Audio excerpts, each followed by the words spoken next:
This is Business Today. I'm Marlon Madden. On average, Barbados imports just over half the dollar amount of rum-based products that it exports.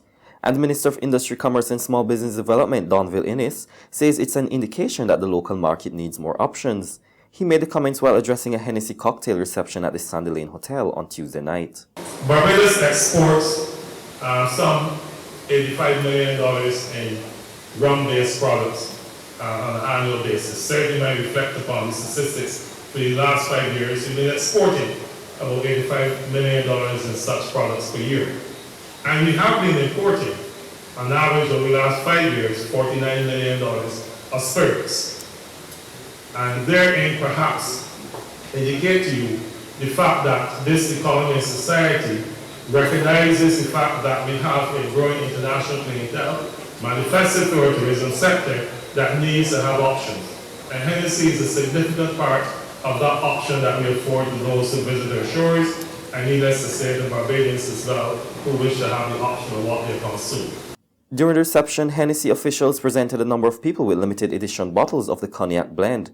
Of the 50,000 limited editions, one was presented to Barbadian songstress Rihanna. It was collected by her brother Rory Fenty on her behalf. Canada remains Barbados' #1 source market for international business and financial services. Some 75 billion Canadian dollars in investment flowed from the North American country to this island through the sector last year. But with a number of threats looming, including the recent Panama Papers leaks, Minister of International Business and Small Business Development Donville Innes is not about to sit back and expect smooth sailing going forward. Innes recently led an Invest Barbados team on a promotional mission to Halifax and Toronto, where they reassured existing and potential investors that Barbados should be their jurisdiction of choice for international business services. I left with the clear understanding that Barbados is still the preferred location of choice for Canadian entrepreneurs seeking to go global.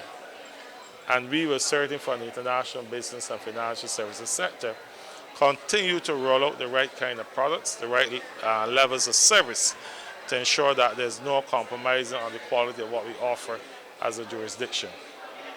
We do have issues regarding the Panama paper leaks and some other rumblings around the place, but the message must go forth to Barbadians at home that Barbados is a well-regulated jurisdiction that seeks to attract and retain businesses of substance.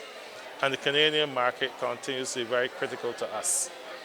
And therefore, I would say that our last couple of days in Canada have really been a success.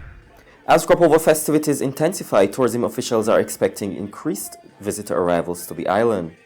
In fact, Chief Executive Officer of the Barbados Tourism Marketing Inc., BTMI, William Griffith, tells Business Today he is upbeat about plans for the remainder of the year, which should help lure more visitors to Barbados. We are anticipating a very good crop over season, for sure. So that's going to take us through the next 2 months at least. All indications are that it's going to be a good season of music and so on. We anticipate a lot of arrivals, certainly from our diaspora. And I think the next thing that we're looking forward is to try to press for the fall season and certainly for the Food and Rum Festival. We anticipate a launch of the Food and Rum Festival within the next few weeks. Managing Director of Republic Bank Barbados Limited, Ian D'Souza, is satisfied that the bank's Right Start Primary Schools speech contest is bearing fruit. The program, which attracts entries from 34 primary schools this year, forms part of the financial institution's Power to Make a Difference corporate social responsibility program. The Right Start Primary Schools speech contest is designed to help children between the ages of 9 and 11 to master the skills required to speak and communicate effectively before large audiences. Faiza Bano of the Al-Fala Muslim Primary School walked away with the top prize in this year's competition, which was held at the Olympus Theatre. She impressed the judges with her speech Freedom, 50 Years and Beyond.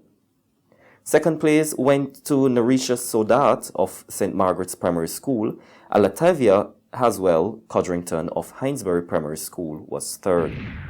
Now for today's financial tip. Protect yourself from being ambushed at the automated teller machine or ATM.